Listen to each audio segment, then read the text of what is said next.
Good morning, good afternoon, good evening, good night, good day to you, anywhere you are. In the world, we're doing the nighttime devotion from the devotional Maranatha. The title today: Two Great Classes of Christians. Revelation 13, verse 3. I saw one of his heads as if it were wounded to death, and his deadly wound was healed, and all the world wondered after the beast. In homage to the papacy, the United States will not be alone. The influence of Rome in the countries that once acknowledged her dominion is still far from being destroyed. In the last conflict, the Sabbath will be the special point of controversy throughout all Christendom. Secular rulers, religious leaders will unite to enforce the observance of the Sunday. And as milder measures fail, the most oppressive laws will be enacted. It will be urged that the few who stand in opposition to an institution of the church and a law of the land ought not to be tolerated.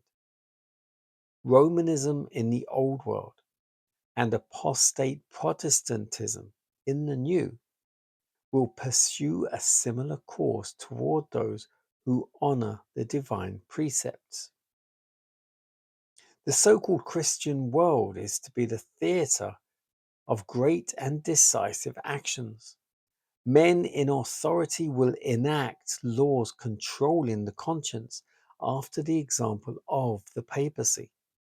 Babylon will make all nations drink of the wine of the wrath of her fornication. Every nation will be involved. The warning of the third angel in Revelation 14 is represented in the prophecy as being proclaimed with a loud voice by an angel flying in the midst of heaven, and it will command the attention of the world. In the issue of the contest, all Christendom will be divided into two great classes: those who keep the commandments of God and have the faith of Jesus, and those who worship the beast and his image and receive his mark. Although church and state will unite their power to compel all, both small and great, rich and poor, free and bond, to receive the mark of the beast, yet the people of God will not receive it. The prophet of Patmos beholds them that had gotten the victory over the beast, and over his image, and over his mark, and over the number of his name, stand on the sea of glass, having the harps of heaven, and singing the song of Moses and the Lamb.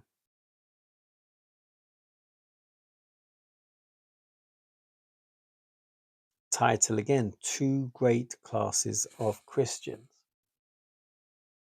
So, what are the two great classes? This is what it says right at the end. It will be divided into two great classes: those who keep the commandments of God and have the testimony of Jesus, and then those who worship the beast and his image and have the number and his mark. So, what does it mean to have his number and the mark of the beast? Well, to understand what the mark of the beast is, and I have explained this in previous devotions, to have the mark of the beast is you would get that because you did not receive the seal of God. If you don't receive the seal of God, it would mean you're not keeping all the commandments and not having the testimony of Jesus. And the biggest issue that faces most Christians, or so-called Christians, is the fact they don't keep the true Sabbath, and that is what we call Saturday. which is the seventh day of the week. Most of Christian churches keep the same day of worship as the Catholic Church, the Sunday, the first day of the week. And that's what it boils down to. And as I said before, Joshua, choose you this day whom you will serve. And what you have to understand is you can seem to be serving God, but are you keeping all the commandments? Because that is true servitude to God, is keeping his laws. If you keep his laws, you are being, I would say, a true Christian. Because you're loving God, you're loving your neighbor, you're honoring your father and your mother, you're keeping the Sabbath, you're not stealing, not killing, don't have any graven images. What have I missed?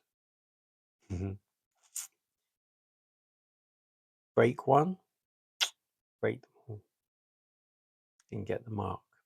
And getting the mark is generally by default, because everyone who does keep the Ten Commandments and has the testimony of Jesus, they will receive the seal of God. Everyone else will be like Humpty Dumpty on the wall. Even if you don't serve Satan, you're on the wall. So by default, you'll get the mark anyway. Simple.